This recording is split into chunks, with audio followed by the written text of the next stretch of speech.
Rich Dad Poor Dad was first published in 1997 and has racked up sales of 32 million copies in more than 51 languages. Endorsed by many celebrities including Oprah Winfrey, this book stayed on the New York Times bestsellers list for 6 years. This audio summary of Rich Dad Poor Dad summarizes the 6 rules that the authors believe will help your money work for you, rather than the other way around. The summary captures a few of the fables that the authors recount as part of explaining the 6 rules. Poor Dad versus Rich Dad. The love of money is the root of all, versus the lack of money is the root of all evil. I cannot afford it, versus how can I afford it? Money does not matter, versus money is power. Study hard so you can find a good company to work for, versus study hard so you can find a good company to buy. One was my poor dad while the other was my rich dad. How did I end up with 2 dads? One, obviously, was my biological father, who had worked hard all his life, given me a comfortable life and did not take much to the bank after paying his bills. The other dad, my friend Mike's dad, did not have as many degrees as my biological dad but made a lot more money. One was my poor dad, while the other was my rich dad. As a kid, when someone suggested that I should make money, I roped in my friend Mike and we decided to melt down empty toothpaste tubes and make nickels out of it.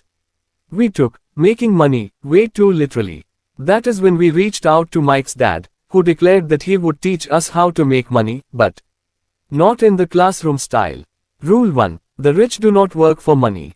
On Mike's dad's suggestion, we started helping him at his office, running some errands. The pay was not much, just about enough to help us 9-year-olds buy some comic books. Soon, I was disillusioned enough to stand up and declare that I was quitting my job. When Mike's dad met me, I told him how he was exploiting 9-year-olds. This is where Mike's dad, my rich dad, offered me his first lesson. The poor work for money. The rich have money work for them. Most of us work for a monthly salary. We work hard and look forward to a pay hike. We pay our bills and grumble about how everyone around us needs to change, including our boss. We do not have enough money and we believe that our problems are because of others around us. The reality, however, might be that we ourselves are the problem, and we are the ones who need to change first, not the people around us. The salary becomes the focal point of our lives and we begin working for money, rather than make money. Understanding that we all have the choice, to work for money or to have money work for us. People who work for money are caught in a trap that they are unaware of. This trap is the cycle of working very hard, earning a salary, looking forward to vacations, balancing bill payments, holding on to the illusion of job security and ultimately, looking forward to retirement. Fear and greed lead us to the trap. We get into this trap because of fear and greed. The fear of losing our jobs gets us into the rat race and the greed to buy more and more things keeps us running in the rat race. The trap now becomes a never-ending reality. The fear of losing our jobs and therefore losing our source of money makes us insecure, thereby letting money, or the fear of lack of it, control our emotions and our souls.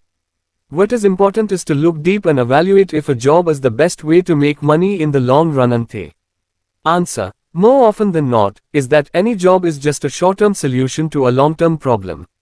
The only way out of this fear-greed trap is to choose our thoughts. When we choose our thoughts, we are thinking rather than just responding to our emotions. Choosing our thoughts is asking, is there something that I am missing here? Instead of, I deserve this raise. I took this lesson to heart and Mike and I began a comic book library. Though it lasted just 3 months, we were masters of our finances and not employees. More importantly, the comic book lending library generated money for Mike and me, even when we were not physically present in our library. Our money was working for us. Rule 2. Financial literacy is necessary. In 1994, I retired at the age of 47. My money was working for me. By this time, Mike had taken over his dad's business and grown it exponentially. Both of us were able to reach where we were, thanks to Mike's dad, my rich dad. Lessons in financial literacy. The fundamentals of financial literacy, as Mike's dad taught us, is captured in just one rule: understand the difference between an asset and a liability. You may want to believe that you know the difference between assets and liabilities. However, the truth is that a lot of us assume liabilities to be assets. Buying assets are about buying stuff that puts money in our pockets. Liabilities, on the other hand, take away money from our pockets. A lot of us might be hugely successful in our professional domains, but we may still be financially illiterate. Is your house an asset or a liability? Being financially literate is not just about making money, but more importantly, about how to spend money. A lot of us see our homes as assets. However, if we dig a little deeper, we will realize that a house is a liability. Buying a house offers tax breaks, but it also entails additional cash expenses. Most of us buy our homes on 20, 30 years mortgage. In a true accounting sense, the house, then, is a liability and not an asset, until you repay the entire mortgage. Buying a house and believing it to be an asset is delaying your financial education. There is no denying the emotional benefit of having your own house, but it is essential to building assets that generate the money with which you buy a house. Any hike in salary needs to be invested in assets that generate income, rather than in expenditure such as a bigger house. The mantra to remember is that the rich buy assets, the poor have expenses, and the middle class buys liabilities, thinking they are assets. Rule 3. Mind your own business. If you are asked what the business of McDonald's is, your answer, instinctively, would be fast food or burger.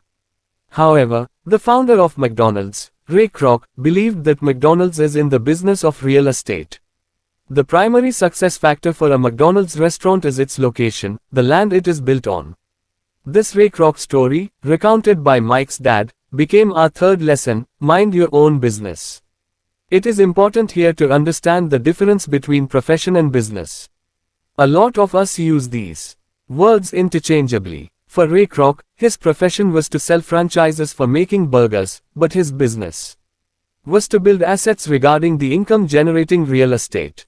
As a professional, we are minding someone else's business. Instead, we should be minding our own business. As a professional, you are working for a salary that becomes your income. As a business person, you are looking at spending your income to buy revenue-generating assets. The usual assets, like a mortgage-bought home or a loan-bought car, become liabilities when we lose our jobs due to downsizing or restructuring. Minding your business is about buying revenue-generating assets instead of liabilities or vanity goods. Revenue-generating assets include stocks, bonds, mutual funds, real estate that generates net positive income after factoring mortgage and anything that produces income. Rule 4. Use the cover of a corporation. The genesis of levying taxes emerged from Britain, and the US, unlike most things British, adopted permanent taxation with the 16th Amendment. Taxes today have split us into two camps, the haves and the have-nots. The have-nots believe in the Robin Hood philosophy of take from the rich. Ironically, it is the have-nots who lose the battle on taxation. Being in a job and working hard only enables the government to tax you more. The haves, on the other hand, plays the tax game very differently. The haves mind their own business, which generates tax benefits for them, unlike the have-nots who have a job and therefore get taxed even before their salary reaches their banks. What is financial IQ? In order to manage taxes, it is important to build financial IQ. Financial IQ consists of the following 4 actions. 1. Understand what accounting all is about. If you are minding your own business or intend to do so, it is essential to understand the basics of accounting so that you can read and understand financial statements. 2. Understand the science of making money or investing. 3. Understand the demand and supply aspects of the financial markets. 4. Understand the law, especially regarding how the law interprets the income of an individual versus the income of a corporation. When you work for someone, you earn, pay taxes and spend whatever remains after that. But when you mind your own business, you earn, then you spend and only then do you pay taxes. Rule 5. The rich invent money. When Alexander Graham Bell had just patented his invention, the telephone, he went to the biggest corporation of that time. Bell offered Western Union his patent and his company for $100,000. Western Union refused and Bell went on to create a $1 billion communication industry, with AT&T at the helm. Just like Alexander Graham Bell, we too have our inner critic, which makes us doubt ourselves and possibly beg with others like Bell did with Western Union. It is equally true that there is a brave hero inside us who dares to build something. It was possibly the brave hero inside Bell that helped him overcome the rejection from Western Union and set him on the path of creating massive wealth using his invention of the telephone. Information is wealth. We are living in extraordinary times today. While land was the currency of wealth a few centuries ago, today it is information. Wealth today is not shackled by the geographical constraints. Opportunities abound around us, and this is the right time to ensure that our financial intelligence is at its best. How do we then increase our financial intelligence? The first concept of financial intelligence is that money is not real. The real money is our mind. Great opportunities to make money emerge from a well-trained mind. The mind, when trained well, identifies opportunities that later turn into money. Once we realize that the real money is in training our mind to be financially intelligent, we will be willing to take risks and invest in opportunities that others do not see. Rule 6. Work to learn. A business consultant once told me, they are one skill away from great wealth. This phrase means that our income can jump exponentially if we master one more additional skill. Earlier in this summary, we got to know that financial IQ is a combination of accounting, investing, understanding markets and understanding the law. However, what most people understand about making money is, work hard. For most of us, our income would go up exponentially if we combine working hard with the additional skill of financial IQ. While my poor dad encouraged to study more and become a specialist in one domain, my rich dad encouraged me to know a little about a lot. It is important to understand at this stage that learning does not get along well with job security. Education is the best investment. You can learn only that much if you are in the same job for years. Falling in love with job security is a wrong long-term strategy. It may work in the short term, but in the long run, it is recommended that we work to learn more rather than earn more. Education is more valuable than money in the long run. Management of cash flow, management of your time and management of people are the key management skills needed for success. Communication skills and the ability to sell are the other core skills required to succeed in life. Why do the financially literate struggle? Being financially literate does not solve everything though. Financially literate people may still struggle to build revenue-generating assets due to the following reasons. Fear of losing money. There is nothing wrong in having a fear of losing money. This fear exists in all of us. What makes the difference is how you handle that fear. If the response to this fear is about playing it safe, then you start fearing failure, which becomes a much bigger problem than fearing losing money. The inability to take a risk makes the financially literate person ignore opportunities to build his assets column. Failure should inspire winning, not take you to the safe shores. Deep-rooted cynicism. That inner critic inside us can help us or it can destroy us. When our doubts take over our lives, then for every action that you plan, there will be a doomsday scenario. The more you listen to the doomsday scenario, the more such thoughts will strangle you, forcing you to let go of every opportunity to buy a good quality asset. Laziness. Are you too busy to take care of your wealth? Does the same hold for your health also? The reality is that this is not about you being busy, this is about you avoiding something that you would rather not face. In order to beat laziness, you need to be a little greedy. Being greedy helps you move ahead, ask for more. Of course, too much greed will take you on the wrong track altogether. Bad habits. Good habits are difficult to build, while bad habits face no resistance at all. Prioritize yourself. When it comes to financial literacy, do not be the first to pay the bills. That's a bad habit because it prioritizes others over you. Do not get pushed around by landlords, bill collectors and so on. Arrogance. When your ego combines with ignorance, it is a lethal combination. This lethal combination is called arrogance. Do not try the snake oil sales pitch to cover for your ignorance.